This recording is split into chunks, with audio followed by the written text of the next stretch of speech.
Convert your corroded Leica M9 camera to our M9 monochrome with a chopstick. This is not clickbait. We're going to actually show you how it's done in today's video. It sounds ridiculous, but actually this is exactly what happened. So Toby, can you maybe explain how did you convert your corroded Leica M9 sensor into a monochrome by using a chopstick? Yes, of course. Welcome, Matt here from MrLeica.com. If you're a new viewer, I'm a full-time YouTuber, Leica specialist and model photographer. After buying a Leica M9 back in 2013, I owe so much to this camera. I set up the MrLeica.com blog, I quit corporate finance and I went full in on photography. The Leica M9 was the tool that inspired me to do so, and I just took it with me everywhere, even on my business trips before quitting corporate finance. I started teaching Leica workshops from 2014 and I've been teaching them ever since. The Leica M9 life was amazing until I got the dreaded corrosion on my sensor and had to swap it for the M240. Thankfully, it's not all bad news. If you own a Leica M9 with a corroded sensor, this video is for you. We're going to show you how you can convert a standard M9 to an M9 monochrome with a chopstick. I got an M9 with a corroded sensor, and even the filter glass in front of the sensor, it was broken.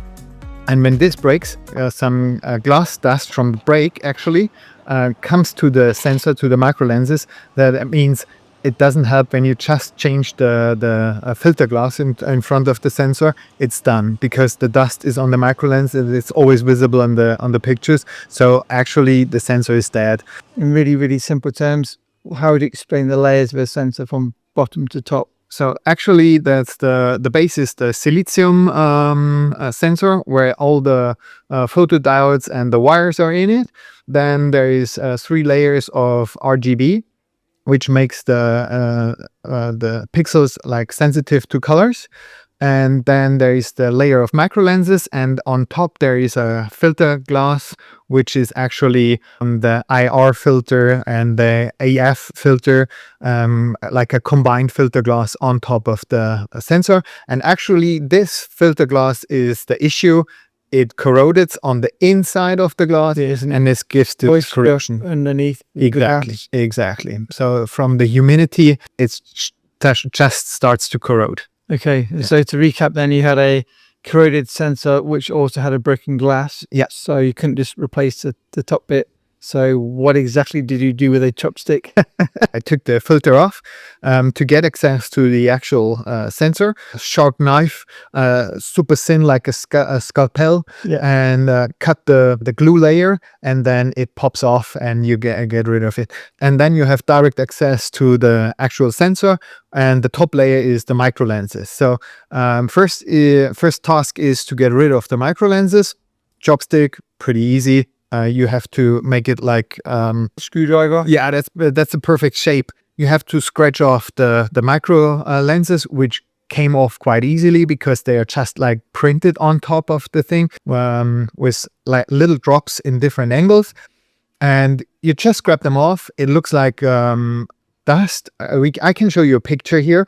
The thing is, you have to be pretty careful because there is this readout wires in the on the corners of the sensor, and they are super thin, and gold wire is like a hair, so thin. And you have to be careful, don't damage those because they are not repairable, so you can't fix them anymore. The next layer is the RGB layer, and this is, to be honest, this is a bigger problem to get rid of those RGB layers, because this is like a lithium print on top of the sensor or on top of this actual silicium, and it's quite hard. And this is where the reason for the chopsticks came in, because astrophotographers do it more often to get rid of the RGB layers. It's common. This is from the astrophotographers, and they found out that the chopstick has exactly the right hardness to scratch off the layers but not damage the silicium underneath the layers, which is perfect. So I used the chopstick to scratch off the 3 layers, which is quite hard because you still need a lot of force and pressure to get rid of those layers, first to break through and then to scratch them off. And yeah, when you're done, it takes around 3 hours. So just to give you, your fingers are so sore after it, because I mean, a lot of pressure and always do the same movement, and you are like stressed out really hard because one mistake and the wires are gone, and it's not replaceable. So the actual sensor is dead finally then. And so if this is done, make or clean up the sensor surface, put back on a filter, like a filter glass. I bought mine on AliExpress, like a coated filter glass. It's around $100 and it works fine. By the way, I did the comparison. The original from Leica replaced sensor with ID15 and the sensor with the filter from AliExpress. There is a slight difference in color, but to be fair, only visible when you have both pictures side by side. So put on the filter glass again. I use like UV glue for that. You can't place the filter exactly on the same spot. So your sensor plane needs a calibration after that. Recalibrating your camera after the operation. Exactly. You can't place it exactly on the same position because you get rid of the glue actually. So there is a slight difference, and according to this slight difference, you have to calibrate your sensor in the camera so that everything is back in focus again. So okay, so that's how you convert the camera. When I was looking at the back of your camera, I was seeing a black and white image, like if I use my M262 in black and white JPEG mode. Does that mean I'm going to get a black and white photo straight out of camera? No, you don't get a black and white picture straight out of camera, because the firmware which is installed on the camera still thinks that you use an RGB sensor.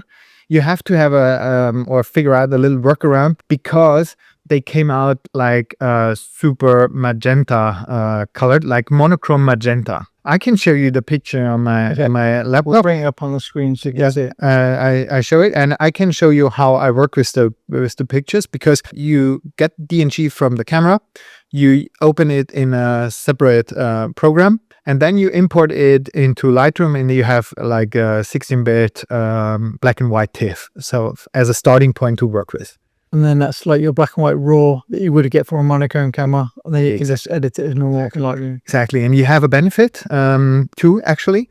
The first one is base ISO stays at 160 ISO, not like 320 on the official Monochrom. M9 Monochrom, yes. But the second thing is the files are like super low contrast, high dynamic range. I wouldn't say that it's better than the Monochrom, but it's easier to handle on Lightroom for me, at least, because it's so low in contrast. You have more room to play with the files, because the actual original M9 Monochrom has, of course, behind the firmware the same readout. So you have this like low contrast readout, but the firmware already adds a little bit of contrast and some Leica magic, of course. You have access to the actual raw file from the sensor. So the pre-raw, like a really flat film. It's really flat scan. Yeah.